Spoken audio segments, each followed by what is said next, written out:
C'est une équipe stéphanoise décimée par les blessures qui se présentent dans son chaudron. En effet, João Ferreira, Ebenezer Hanan, Aymen Mouefek et Joshua Dufus sont les grands absents de cette rencontre. S'il enregistre toutefois les retours de Augustine Boaquier et Lucas Tassin, l'entraîneur stéphanois Eric Horneland doit faire face à un nouveau casse-tête pour sa ligne défensive, mais semble avoir trouvé la solution en la personne de Ben Hold. Je pense qu'il a donné du volume de jeu à notre côté gauche. Il a apporté ses qualités sur ce côté et a bien combiné avec Flo Tardieu et Zuriko Davitashvili.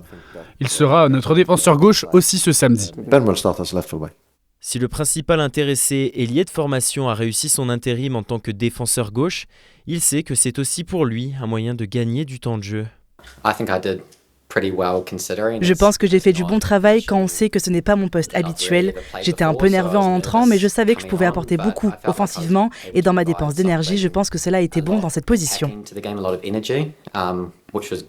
Face aux Verts, une équipe qui souffre énormément depuis le début de saison avec une seule victoire en 16 matchs, le Sporting Club de Bastia.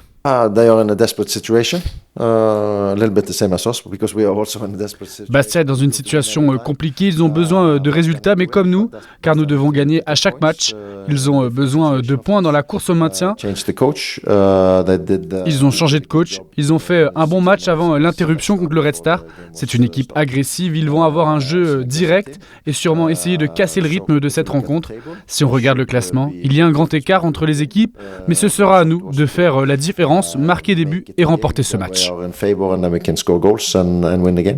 Une rencontre déséquilibrée sur le papier et qui peut permettre aux Verts de se relancer. Si Geoffroy Guichard retrouve son COP Sud pour la réception du club corse, c'est cette fois-ci sans le COP Nord que se disputera la rencontre, sanctionnée de 2 huis clos pour l'usage de fumigènes lors de la rencontre face à Nancy.